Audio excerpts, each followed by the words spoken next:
Jannat ahlining darajalari ham qilgan amallariga va taqvolariga ko'ra turli xil bo'lar ekan.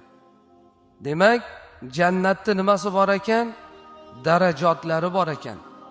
Jannatda hamma banda ham bir xil maqomda bo'lmas ekan. Mana shu hayotiy dunyoda qilgan amalimizga, taqvomizga qarab Alloh subhanahu va taolo jannatda bizni darajotimizni qilib qo'yar ekan.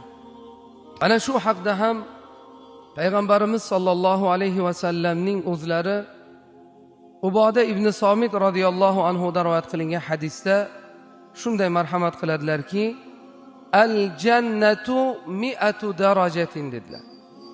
Jannat 100 ta darajadir dedilar. Ma bayna kulli darajatayni masiratu mi'ati amin. Jannatdagi ikkita darajaning orasi masiratu mi'ati amin, 100 yillik masofachalik dedilar. 100 daraja bor. Shu birinchi daraja bilan ikkinchi darajaning orasi qancha ekan? 100 yillik masofa ekan. Va qala Affan kama bayna as-samai ila al-ard. Affon aytgan ekanlarki, balki o'sha ikkita darajaning orasi yer bilan osmonchalik degan ekanlar. Qarang, yer bilan osmonning masofasi qancha? Jannatdagi darajotlarning masofasi ham ana shunday ekan. Wal firdausu a'laha darajatan. Endi jannatul firdaus, firdaus jannati dedilar payg'ambar alayhisalom. Darajasi eng oliysi dedilar. O'sha 100 ta darajaning eng oliysi, eng yuqorisi, eng mukammali qaysi ekan? Firdaus jannati ekan. Va minha takhrujul anharul arba'atu wal arshu min fawqiha.